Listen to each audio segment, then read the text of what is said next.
ఈ నెల 19వ తేదీ ఆదివారము కడప నగరం ఆర్కే నగర్లోని సిపిఎం జిల్లా కార్యాలయంలో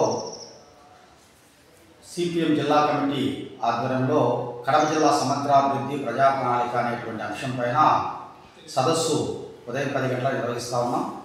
ఈ సదస్సుకు భారత కమ్యూనిస్టు పార్టీ మార్క్సిస్ట్ సిపిఎం రాష్ట్ర కార్యదర్శి సభ్యులు కామ్రేడ్ సిహెచ్ బాబురావు గారు ప్రధాన వక్తగా హాజరవుతూ ఉన్నారు. అలాగే మాజీ Rayalaseema graduates MLC doctor Dayanand గారు కూడా హాజరవుతూ ఉన్నారు. ఈ సదస్సుకు జిల్లాలో ఉన్నటువంటి ప్రజా అనుకూల మేధావులందరూ అలాగే కార్యకర్తలు నాయకులు అందరూ కూడా హాజరు కావాలని సిపిఎం పార్టీ కడప జిల్లా కమిటీ విజ్ఞప్తి చేస్తూ ఉంది.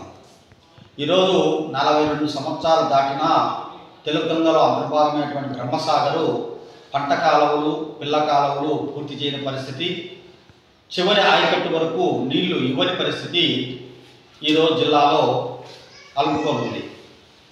రెండోది, ఈ జిల్లాలో వెలుగొండ కింద కాశీనాయన కలసపాడు పూర్వమామిల మండలాలకు నీరు ఇవ్వాల్సిన అవసరం ఉంది. కానీ ప్రధాన కాలువ పూర్వమాల చెరువు వరకు పొడిగించాల్సిన అవసరం ఉంది. దానికి నిధుల కొరతతో ఈ రోజుటి వరకు కూడా పూర్తి కాని పరిస్థితి కనపడతా ఉంది. అట్లాగే గత 32 సంవత్సరాలుగా కాలేరు నగరి అగ్నినీవా ప్రాజెక్టులు నిధుల కొరతతో అరకొర పనులతో ఇప్పటికి కూడా అసంపూర్తిగా ఉన్న పరిస్థితి కనపడతా ఉంది. అలాగే కడప జిల్లా రాయలసీమ నడిబొడ్డుగా ఉన్నటువంటి ఇక్కడ కడప ఉక్కు ఫ్యాక్టరీ నిర్మిస్తామని చెప్పి 2014 విభజన చట్టంలో షెడ్యూల్ 13లో పార్లమెంటులో రాష్ట్రపతి ఆమోదంతో చట్టరూపం వచ్చిన చట్టాన్ని అమలు చేయకుండా నిర్లక్ష్యం చేసిన ఘనత గత ప్రభుత్వాలు ఎప్పుడూ లేవు. ఇప్పుడు నరేంద్ర మోడీ బీజేపీ ప్రభుత్వం ఆ ఘనత సాధించింది.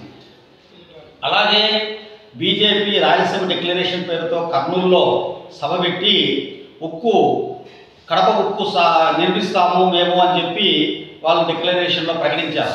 కానీ వాళ్ళు స్థానికంగా ఉక్కు నిర్మాణం చేస్తామంటున్నారు. కేంద్రంలో వాళ్ళ బీజేపీ గవర్నమెంటు కడప ఉక్కు నాట్ ఫీజిబిలిటీ అని చెప్తా ఉంది.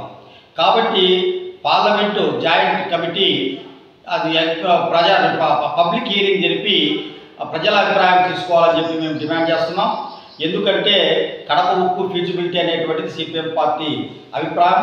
ఎందుకంటే ఇక్కడ ఇనప ఖనిజం ఉంది, అట్లాగే విద్యుత్తు ఆర్టీపీపీ ఉంది, అట్లాగే రైల్వే ముద్దునూరు ఉంది, అట్లాగే 47 జాతీయ రహదారి ఉంది, కృష్ణపట్నం ఓడరే ఉంది.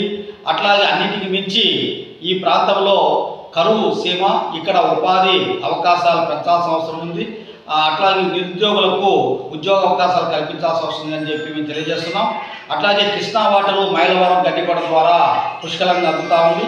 కాబట్టి ఉక్కు పరిశ్రమ కడప జిల్లాలో నిర్మించడానికి అన్ని అనువైన ప్రదేశం ఉంది అనేటువంటిది సిపిఎం పార్టీ తెలియజేస్తాం. అందుకనే జిల్లా సమగ్రాభివృద్ధి ప్రజా ప్రణాళిక పేరుతో ఈ సదస్సు నిర్వహిస్తున్నాం. దీన్ని జయప్రదం చేయాలని చెప్పి జిల్లా కమిటీ కోరుతా ఉంది. సిపిఎం జిల్లా కార్యదర్శి కడప.